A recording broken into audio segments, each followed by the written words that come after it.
नमस्कार, आप देख रहे हैं न्यूज वन इंडिया। मैं हूं आपके साथ राजेश कुमार। बुलेटिन की शुरुआत बड़ी खबर के साथ करेंगे।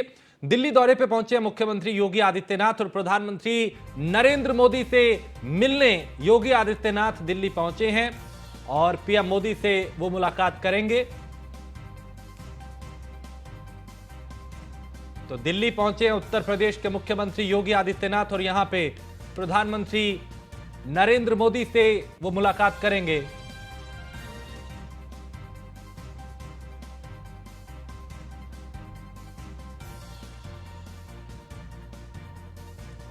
प्रधानमंत्री नरेंद्र मोदी से उनकी मुलाकात होगी और कई ऐसे विषय, कई ऐसे मुद्दे जिन पे बात होगी।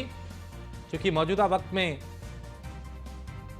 उत्तर प्रदेश की अगर बात करें तो कई ऐसे रास्ते हैं जिस पे प्रदेश आगे बढ़ रहा है।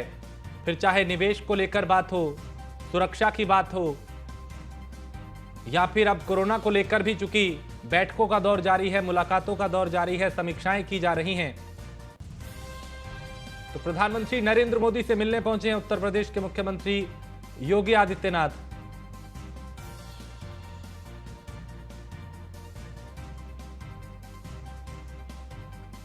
तो योगी आदित्यनाथ उत्तर प्रदेश को उत्तम प्रदेश बनाने के लिए तो लगातार काम कर ही रहे हैं। वक्त वक्त पे दिल्ली में भी प्रधानमंत्री से मुलाकात, गृह मंत्री से मुलाकात और अलग अलग केंद्रीय मंत्रियों से मुलाकात करके भी वो उत्तर प्रदेश में कैसे और बेहतर काम किया जा सकता है इसको लेकर उनकी राय भी लेते रहे हैं और उन्हें अपने सुझाव भी देते रहे हैं। डबल इंजन की सरकार का जो जिक्र किया जाता है वो यही कि केंद्र के सहयोग से उत्तर प्रदेश सरकार बेहतर काम कर सके।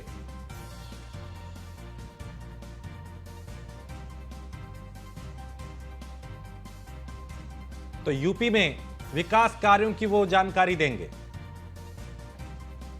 तो सीएम योगी प्रधानमंत्री आवास पहुंचे हैं और प्रधानमंत्री से उनकी आज मुलाकात है और यहां पे उत्तर प्रदेश किस कदर बदल रहा है, उत्तर प्रदेश में कैसे विकास हो रहा है, उत्तर प्रदेश में कैसी कानून व्यवस्था है, इसको लेकर कई जानकारियां वो प्रधानमंत्री को देंगे। पीयूष दिल्ली से हमारे संवाददाता। पीयूष, योगी आदित्यनाथ प्रधानमंत्री आवास पहुंचे हैं पीएम से मुलाकात करने के लिए, क्या जानकारी?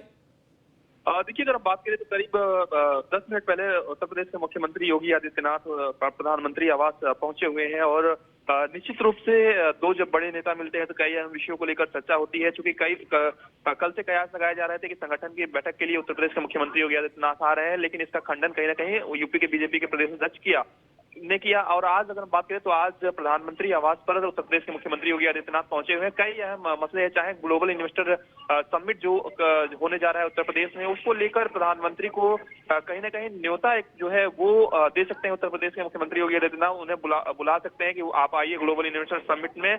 और इसके अलावा अगर हम बात करें तो निकाय के चुनाव होने वाले हैं उत्तर प्रदेश में, तो सबसे बड़ी बात है और एक बड़ी चुनौती है कि जो सहयोगी दल है भारतीय जनता पार्टी के, उन सहयोगी दलों को कितनी सीटों पर टिकट दिया जाए, क्या कुछ उनके साथ समन्वय बनाया जाए, किस तरीके से समन्वय बनाया जाए, इसको लेकर भी यहाँ पे चर्चा हो सकती है। इसके बाद अगर हम बात करें तो निकाय चुनाव में किस तरीके से भारतीय जनता पार्टी की तैयारी है, खासतौर पे जिन क्षेत्रों में भारतीय जनता पार्टी की स्थिति मजबूत नहीं है वहां पे क्या कुछ भारतीय जनता पार्टी तैयारी कर रही है।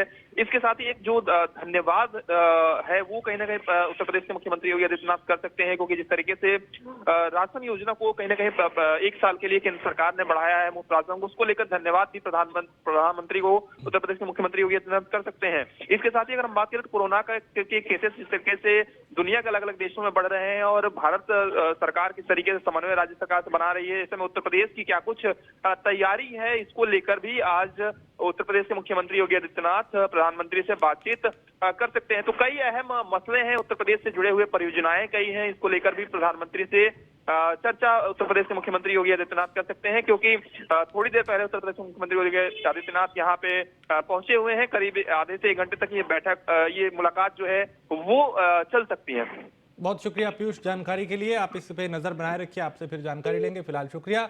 तो सीएम योगी प्रधानमंत्री आवास पहुंचे और यहां पे प्रधानमंत्री से उनकी आज मुलाकात होगी। खबर लखनऊ से है, जहां यूपी निकाय चुनाव में ओबीसी आरक्षण का मामला और आज फिर हाईकोर्ट की लखनऊ बेंच में सुनवाई हो रही है। हाईकोर्ट की लखनऊ बेंच में ओबीसी आरक्षण पे सुनवाई आज भी हो रही है। चूंकि कल भी इस पर सुनवाई हुई थी, उससे पहले भी लगातार सुनवाई चल रही है कई दिनों से, लेकिन फैसले का इंतजार है। फैसला इस पे नहीं आ पा रहा और फैसला आज तक के लिए टल गया था। आज एक बार फिर इस पर सुनवाई है। आज कोर्ट का रुख क्या रहेगा, सबकी निगाहें इस पर हैं। तो यूपी निकाय चुनाव में ओबीसी आरक्षण का यह मामला है और आज फिर हाईकोर्ट की लखनऊ बेंच में सुनवाई हो रही है। तो हाईकोर्ट की लखनऊ बेंच में ओबीसी आरक्षण पे सुनवाई इस वक्त चल रही है। कुछ ही देर में तस्वीर साफ होगी कि इस पर हाईकोर्ट का क्या रुख है।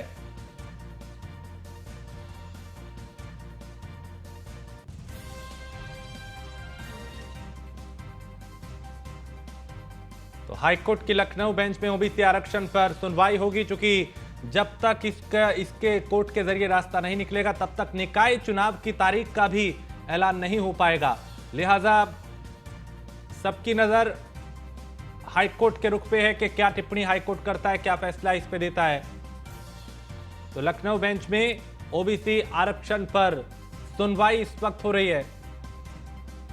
तो यूपी निकाय चुनाव में ओबीसी आरक्षण का यह मामला और आज एक बार फिर हाईकोर्ट की लखनऊ बेंच में इस मामले की सुनवाई हो रही है।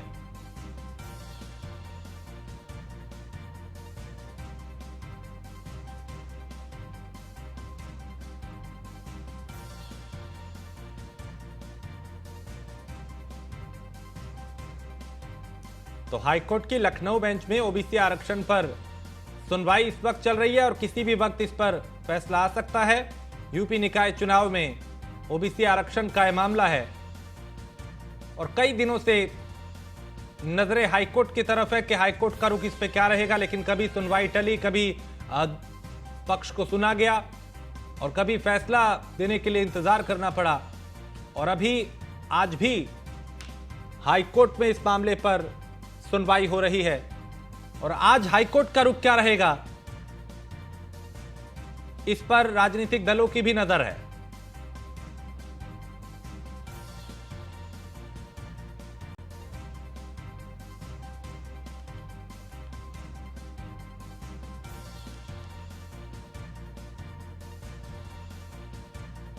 तो आज फिर हाईकोर्ट की लखनऊ बेंच में इस मामले पर सुनवाई हो रही है और कुछ ही देर में संभावना के इस पर हाईकोर्ट की टिप्पणी या फैसला आ सकता है। यूपी निकाय चुनाव में ओबीसी आरक्षण का यह मामला है।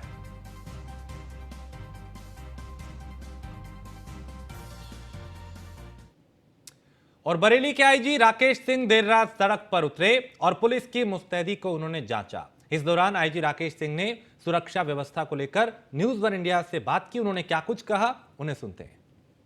हमारे साथ हैं आईजी बरेली, जो रात्रि भ्रमण पर निकले हैं। बरेली शहर में जब से चार्ज संभाला है लगातार कुछ ना कुछ नया कर रहे हैं, जिससे पुलिस सतर्क है। लगातार चेकिंग अभियान चल रहा है और उसको लेकर के आज फिर रात्रि में सर्दी को देख के वो निकले हैं। तेज़ सर्दी है, उसको लेकर अब देखना है किस तरीके के आदेश दिए हैं, क्या चेकिंग अभियान चलाया है, किस तरीके के निर्देश अधिकारियों को दिए हैं। सर क्या कहेंगे? देखिए, जाड़े के समय में कई तरह के अपराधियों का मूवमेंट बढ़ जाता है, उसको देखते हुए लगातार सघन चेकिंग का अभियान चलाया जा रहा है। और साथ साथ जो है कोहरा और इसके कारण दुर्घटनाएं हो रही हैं, इसलिए जो है कोहरे का भी हम लोग वो ले रहे हैं कि कहाँ पर कोहरा ज़्यादा है उस हिसाब से एहतियात संचालन किया जाए। और साथ में रात चेकिंग और आज जो है सभी जो हमारे छोटे होटल्स हैं, जो संदिग्ध स्थान है, उससे भी चेकिंग कराई जाएगी आज की रात में। जैसे अलाउंस की बात कही है, चौराहे पे भीड़ भाड़ लगती है, आपने एक अभियान चलाया है, वो बहुत अच्छी पहल है, उसका कहीं ना कहीं असर भी देखने को मिला। देखिए, हमारा ये देश से हमारा ये टारगेट है कि चौराहे पर कम से कम 50 मीटर तक चौराहा खाली हो। इस पर थोड़ा समय लगेगा, लेकिन हम लोग खाली करा लेंगे। 50 मीटर तक कोई वेंडिंग का काम न हो, न कोई अतिक्रमण हो, न कोई गाड़ियाँ खड़ी हो, न कोई हो।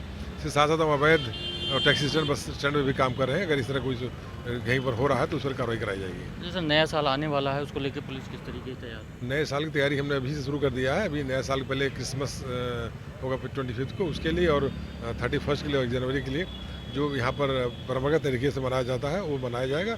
और किसी तरह की कोई यहाँ पर कोई स्टंट या कोई हुल्लड़बाजी या कोई हुड़दंग मचाने की स्थिति नहीं है। सामान्य रूप से अपना त्यौहार मनाएंगे और 31 को भी सेलिब्रेट करेंगे, लेकिन उस पर पर्याप्त सघन चेकिंग की जाएगी जिससे कि कोई अप्रिय घटना या दुर्घटना न हो। ये थे हमारे साथ आईजी जिन्होंने बरेली जिन्होंने साफ तौर पर कहा है किसी तरीके की कोई भी घटना या दुर्घटना नहीं होने दी जाएगी। रात्रि अभियान चलाया है, लगातार सड़कों पर उतर के चेकिंग अभियान चला रहे हैं। अब ये देखना होगा किस तरीके से पुलिस उसको पालन करती है। खबर मुजफ्फरनगर से है, जहां आईआईए के बैनर तले यूपी ग्लोबल इन्वेस्टर समिट पर चर्चा हुई और राज्य मंत्री कपिल देव अग्रवाल समेत कई उद्योगपति मौजूद रहे। उद्योगपतियों ने उद्योग में आ रही समस्याओं को अधिकारियों और मंत्री को बताया और यूपी ग्लोबल इन्वेस्टर समिट में उद्यमी करेंगे प्रतिभाग। अब तक लगभग 700 करोड़ रुपए के इन्वेस्टर्स सामने आ चुके हैं।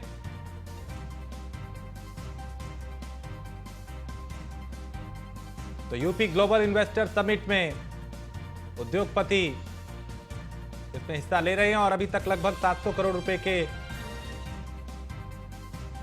जो इन्वेस्टमेंट है वो सामने यहां पे आया है। और लगातार जो निवेशक हैं वो उत्तर प्रदेश की तरफ न सिर्फ राज्य के बल्कि दूसरे राज्यों के और दूसरे देशों के भी आकर्षित हो रहे हैं। अभी हाल ही में योगी कैबिनेट के कई मंत्री और कई अधिकारियों ने विदेशों का दौरा किया था। वहां पे भी उद्योगपतियों को यह समझाया और बताया था कि उत्तर प्रदेश निवेश के लिए सबसे सुरक्षित है।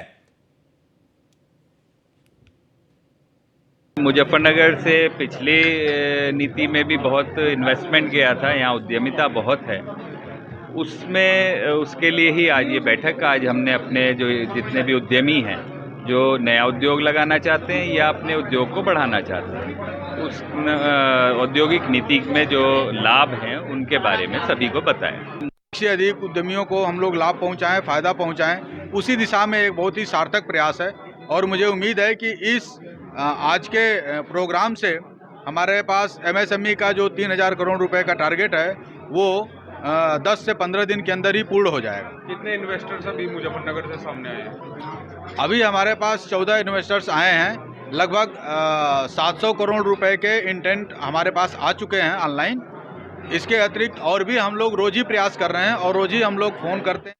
क्या उत्तर प्रदेश का वातावरण जब पॉजिटिविटी के साथ आगे बढ़ रहा है, उसमें लगातार दुनिया भर के लोग, दुनिया भर के बड़े बड़े ग्रुप उत्तर प्रदेश में इन्वेस्ट कर रहे हैं। उसी के प्रकरण में आज मुजफ्फरनगर के जितने हमारे इंडस्ट्री के लोग हैं वो आईआईए के बैनर पर इंडस्ट्री के लोग, फेडरेशन के लोग, विपुल भटनागर जी, मनीष भाटिया जी, सब पदाधिकारी, नीरज खेड़िया जी, इन सब ने मिलकर एक शानदार मीटिंग या इंडस्ट्री में हमारे निवेदन पर, आह्वान पर आयोजित की। क्या उत्तर ग्रेटर नोएडा से खबर है, जहां यमुना एक्सप्रेसवे पर सड़क हादसा हुआ। अनियंत्रित कार ग्रिल तोड़कर नीचे जा गिरी और सड़क हादसे में कई लोग घायल हुए। घायलों को अस्पताल में भर्ती कराया गया। जेवर थाना क्षेत्र के इलाके में यह हादसा हुआ। तो इन दिनों चूंकि कोहरे का भी कहर है और कई जगह रफ्तार, लापरवाही, इन वजहों से भी हादसे हो रहे हैं। तो सड़क हादसे में कई लोग घायल हुए जिन्हें अस्पताल में भर्ती कराया गया।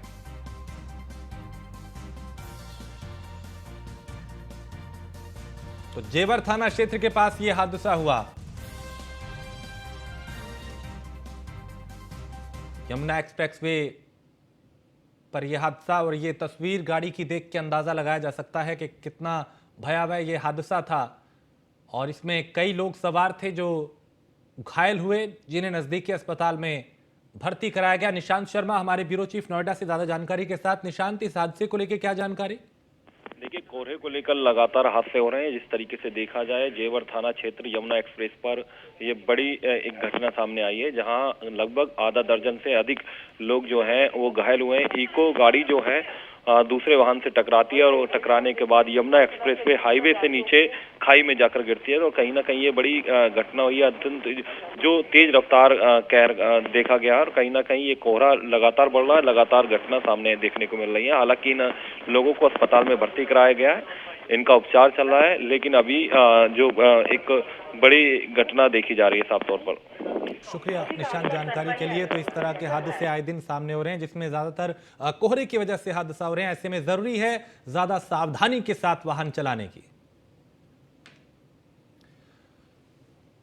और खबर हापुड़ से खबर है, जहां पे खाद्य विभाग एवं औषधि प्रशासन विभाग ने छापेमारी की है और टीम ने पिज्जा हट समेत बेकरी पर भी छापा मारा।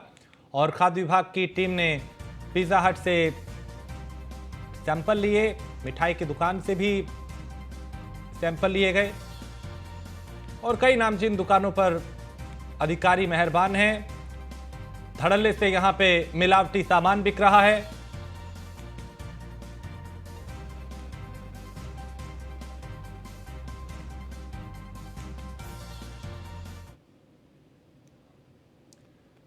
खबर मुजफ्फरनगर से है, जहां श्री राम कॉलेज में छात्रों के बीच जमकर मारपीट हुई। कुछ युवकों ने कॉलेज परिसर में तोड़फोड़ की और फायरिंग भी की। हवाई फायरिंग का वीडियो भी सामने आया है। तो वीडियो के आधार पर पुलिस जांच कर रही है।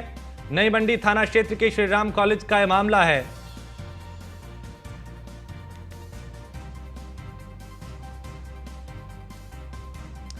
तो वीडियो के आधार पे पुलिस जांच कर रही है। कुछ युवकों ने कॉलेज परिसर में तोड़फोड़ की और हवाई फायरिंग की, और हवाई फायरिंग का वीडियो भी सामने आया है। पुलिस मौके पर पहुंची है, कार्रवाई कर रही है, जांच कर रही है, पूछताछ कर रही है।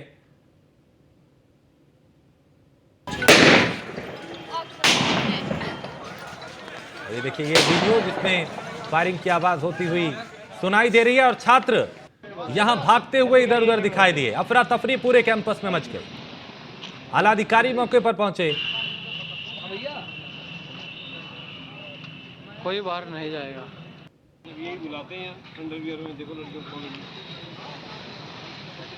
तो श्रीराम कॉलेज में छात्रों के बीच विवाद हुआ और विवाद इतना बढ़ गया कि मारपीट होने लगी और नौबत फायरिंग तक की आ गई। कॉलेज परिसर में ही फायरिंग हुई और एक नहीं, दो नहीं, 3 से ज्यादा यहां फायरिंग और फायर होते हुए सुनाई दिए, जिसके बाद पुलिस को सूचना दी गई। पुलिस मौके पर पहुंची। अब जांच की जा रही है, कार्रवाई की जा रही है। कोई बाहर नहीं जाएगा। सचिन हमारे संवाददाता मुजफ्फरनगर से ज्यादा जानकारी के साथ। सचिन, कॉलेज कैंपस में ही यहाँ पे फायरिंग होती हुई दिखाई दे रही है। एक वीडियो सामने आया जिसमें मारपीट भी हो रही है, गोली भी चल रही है।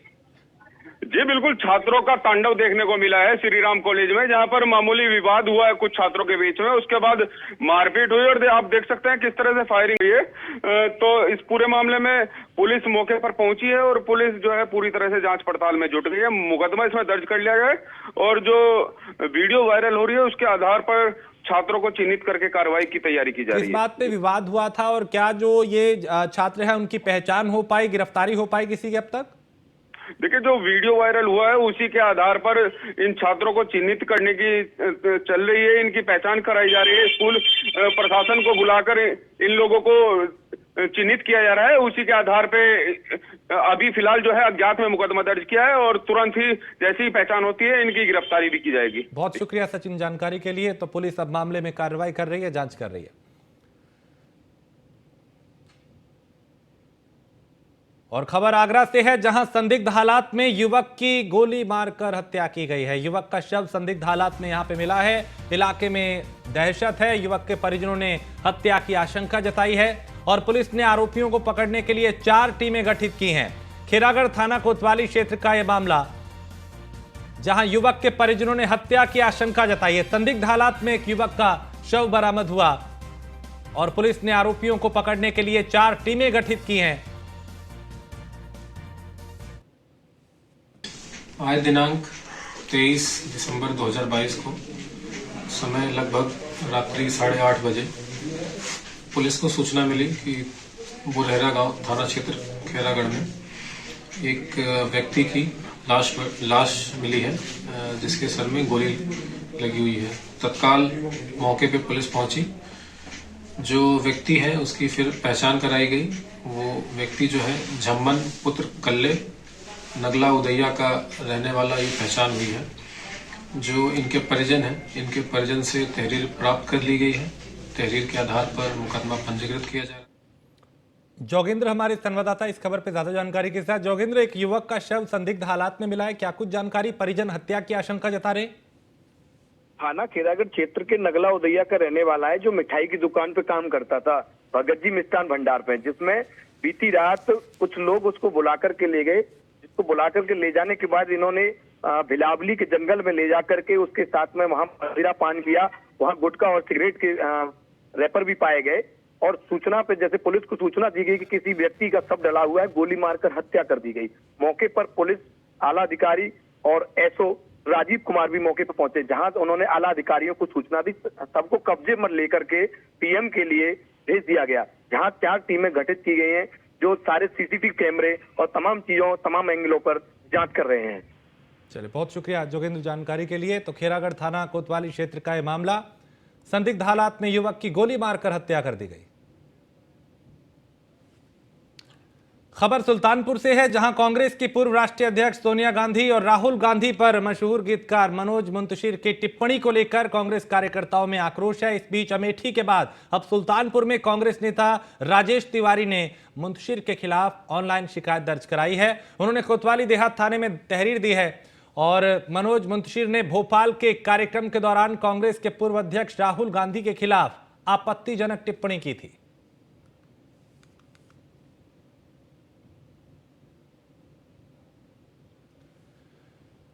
खबर मथुरा से है, जहां बांके बिहारी मंदिर का वीडियो वायरल हो रहा है। मंदिर में सुरक्षा गार्ड की गुंडई का वीडियो सामने आया है और मंदिर में गार्ड ने श्रद्धालु से मारपीट की है और बांके बिहारी मंदिर में दर्शन करने आए श्रद्धालुओं को पीटा गया।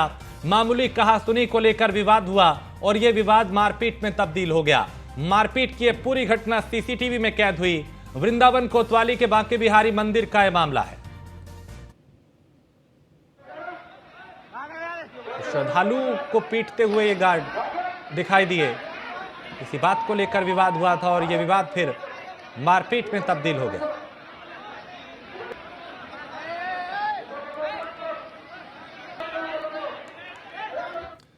खबर सुल्तानपुर से है, जहां प्राइमरी स्कूल में भी बेहतर शिक्षा बच्चों को मिल रही है और ये हम नहीं बल्कि इस बात का प्रमाण तब मिला जब एक प्राइमरी स्कूल के निरीक्षण पर खंड शिक्षा अधिकारी पहुंचे। इस दौरान उन्होंने दूसरी क्लास के बच्चे से पहाड़ी सुनाने को कहा। बच्चे ने 43 तक का पहाड़ा सुना दिया, जिससे खुश होकर खंड शिक्षा अधिकारी ने बच्चे को 200 रुपए पुरस्कार के तौर पर दिए।